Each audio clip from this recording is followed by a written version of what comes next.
Bonjour à tous et bienvenue, voici le quatrième numéro de votre émission IT Marie Play. C'est parti.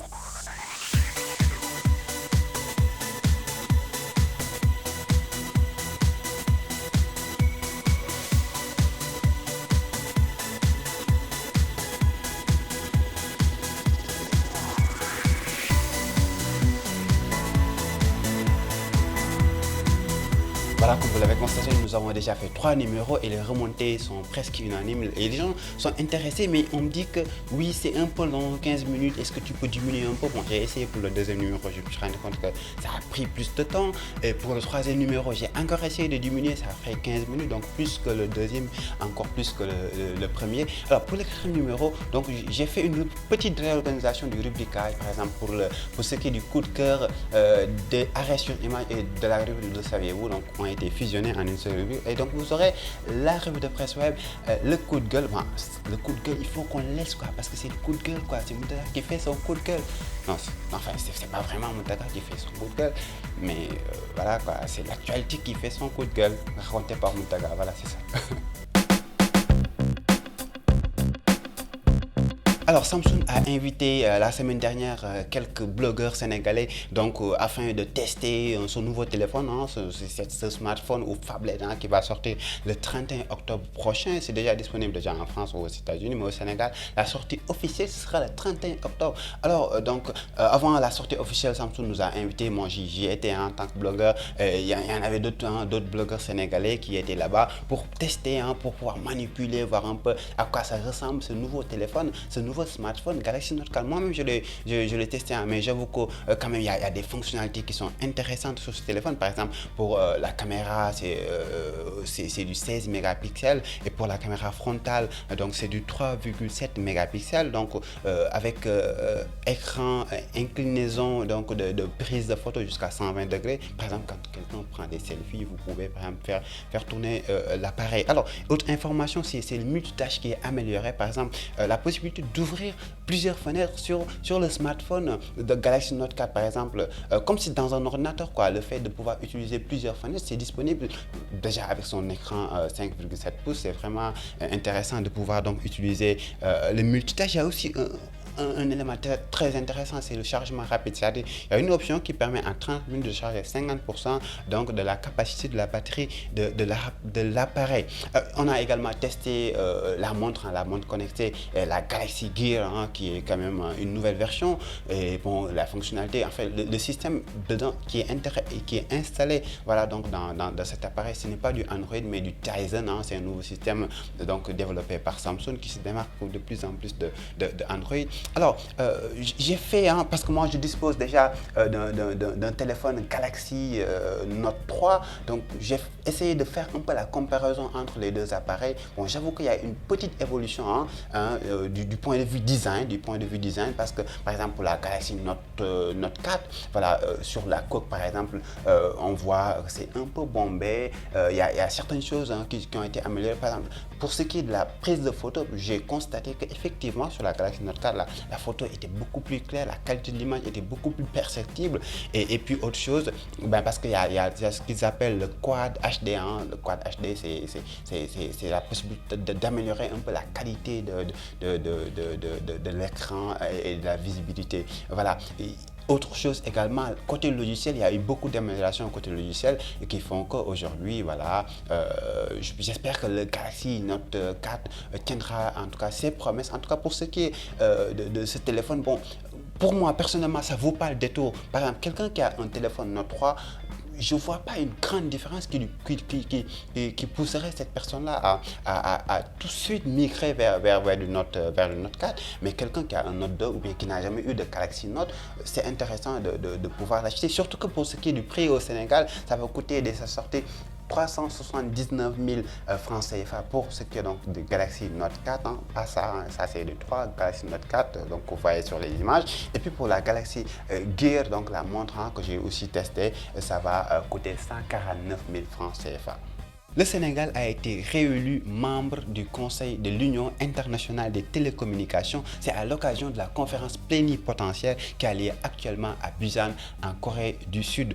Alors, pour rappel, l'UIT, c'est l'Agence des Nations Unies pour le développement qui s'occupe de technologies de l'information et de la communication. Elle compte 193 pays membres et des membres associés du secteur privé. L'UIT gère également les bandes de fréquences radioélectriques pour la communication hertzienne et assigne les orbites aux satellites envoyés dans l'espace. Son domaine de compétence s'étend aujourd'hui à l'Internet haut débit, à la navigation maritime, à l'aéronautique, à la météorologie par satellite, à la télédiffusion et au réseau mobile de nouvelle génération.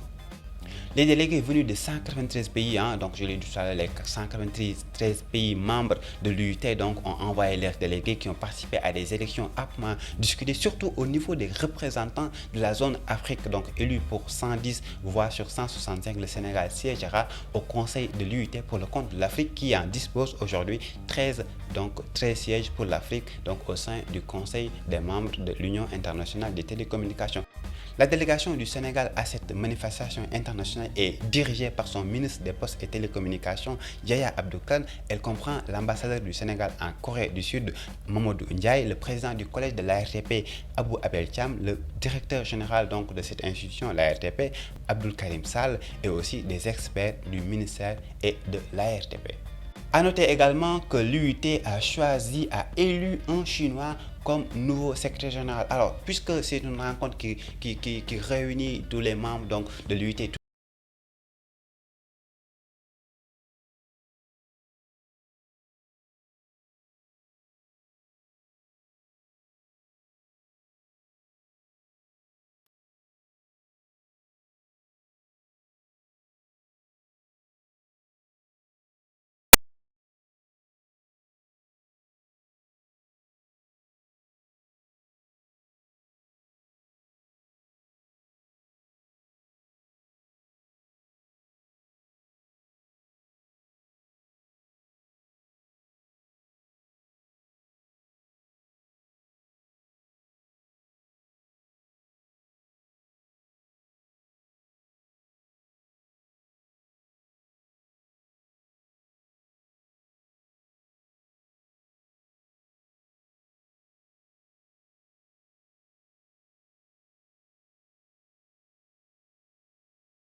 par exemple aux abonnés de Tigo de pouvoir disposer de ce son sur leur téléphone. Mais aussi, il faut noter que Orange est déjà aussi en partenariat avec Deezer et qui propose aussi ce service de streaming musical.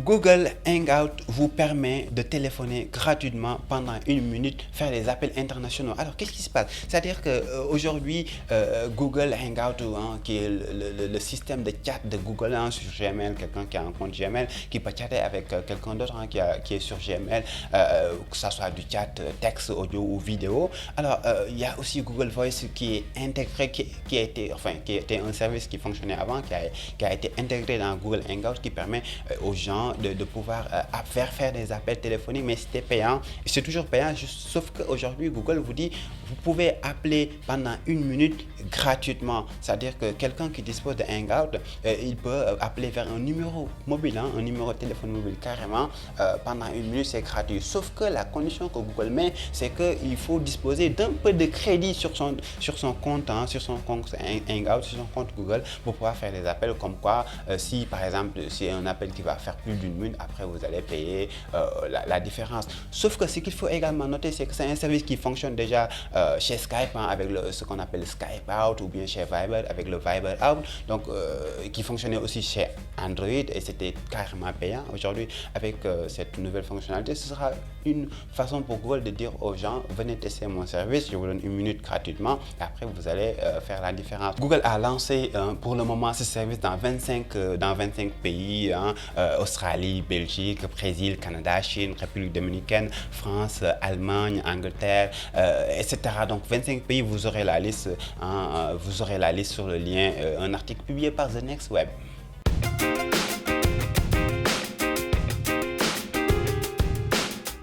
Le coup de gueule de la semaine, les caméras de surveillance à Dakar, il faut en parler. Alors, qu'est-ce que vous avez constaté si vous êtes à Dakar? C'est qu'un peu partout, vous avez vu des caméras de surveillance installées un peu partout, que ce soit dans les entreprises, que ce soit dans la rue. Par exemple, dans les ronds-points, nous ici à côté du rond-point Liberté 6, on voit, enfin, sur le rond-point, sur 2 ou 3, en tout cas, intersections, il y a des caméras de surveillance qui ont été installées. Un jour, j'ai eu même à interpeller un responsable de la mairie de Dakar qui m'a dit non, attention, ces caméras de surveillance appartiennent au ministère de l'Intérieur. D'accord, qu'est-ce qu'ils vont faire avec ces caméras? Peut-être c'est pour des raisons de sécurité, mais attention, il y a une chose, au-delà de ces caméras de surveillance dans la rue, on voit même dans des entreprises privées des caméras de surveillance qui sont installées un peu partout, même dans les maisons. Peut-être pour prévenir le vol, vous pouvez mettre des caméras. Je donne un exemple. Sur les bus Dakar Dem Dikk, si vous empruntez souvent les bus Dakar Dem Dikk, vous voyez d'abord un texte qui dit ce bus est équipé d'un système de vidéosurveillance. Cela veut dire quoi? Cela veut dire que vous pouvez mettre un système de vidéosurveillance, donc des caméras de surveillance dans votre immeuble, chez vous, dans votre bureau, que ce soit dans la rue, mais il faut vraiment inviter les gens, il faut informer les gens justement, à leur dire que vous êtes en train d'être filmé, parce que quand même il y a la protection des données, c'est-à-dire que votre image, elle vous appartient, on ne peut pas vous filmer à votre insu et puis cette image là, elle va certainement être utilisée à d'autres fins, on ne sait pas. C'est vrai, il y a la protection, donc les entreprises qui veulent se protéger de vols, d'intrusion, etc. Les autorités étatiques, le ministère de l'Intérieur qui met des caméras de surveillance un peu partout pour un peu voir ce qui se passe dans la circulation. Tout ça, c'est intéressant, c'est important, mais quand même, il y a le respect de la vie privée. Les gens ont leur image à préserver et la CDP va donc invite les entreprises, surtout les entreprises et même les institutions publiques, hein, à venir vers elles pour dire oui, nous avons un système de vidéosurveillance, nous faisons la déclaration et puis nous allons informer les gens que nous les filmons. Ce serait bien pour que tout le monde soit au même niveau d'information et c'est important.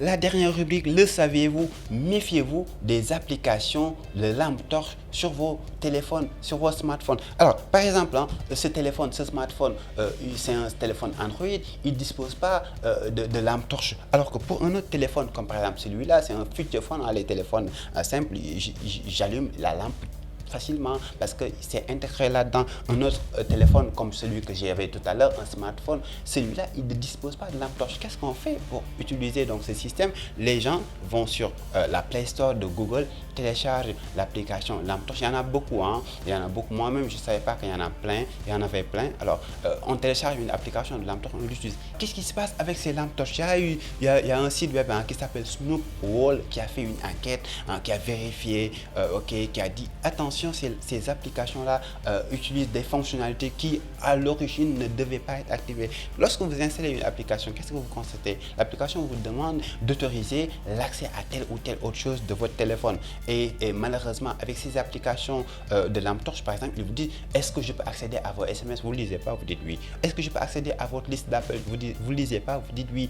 Tout le monde le fait, hein. Moi-même je le fais, hein. J'installe une application, il me demande certaines informations, j'accepte sans pour autant tout lire. Alors, Alors, ces applications-là sont de potentiels espions. Alors, selon Snoop Wall, donc le site, je mettrai le lien en bas de cette vidéo, qui dit que pratiquement sur 10 applications de lampe torche qu'il a eu à tester, toutes ces applications, sans exception, demandent des informations qui ne sont pas censées être utiles pour donc juste faire de la lampe torche, parce que en fait, le système qui est utilisé par les applications de lampe torche, c'est l'appareil photo qui utilise donc un système flash. Donc ce système flash là qui est donc allumé ou éteint donc pour donc jouer un peu le rôle de lampe torche. Voilà, c'est la fin de IT Max Replay. Vous aurez d'autres émissions, d'autres champs sur IT Max, je vous le promets.